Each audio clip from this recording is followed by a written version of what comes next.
ঈদের দিন ঈদের নামাজও পড়াতে যেতে পারি নাই, 10 কিলো রাস্তা 14 কিলো রাস্তা, এমন পানি, সুবহানাল্লাহ।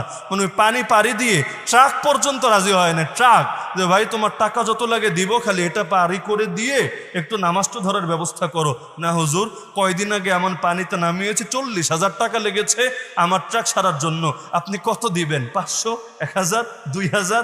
আমার 40,000 লাগলে আপনার এই বরকতের আমার দরকার নাই, আমি পারবো না, ঈদের নামাজই শেষ। এরপর তো পুরো সিলেট ভাসলো আর ভাসলো। তা আমরা থাকি টেনশনে, আর মানুষ থাকে রাসেল ভাইপার নিয়ে। তো যেই পরিমাণ টেনশন থাকে গুজব ছড়ানো রাসেল ভাইপার নিয়ে, এর 10 ভাগের 1 ভাগ ভয় যদি থাকতো হিন্দুত্ববাদের আগ্রাসন নিয়ে, নাস্তিক্যবাদের আগ্রাসন নিয়ে, কাফের মুশরিকদের ষড়যন্ত্র নিয়ে, আল্লাহর আযাব আর গজবের ভয় নিয়ে, আজকে হয়তো বাংলাদেশের চিত্রটা আরেকটু ভিন্ন হতো।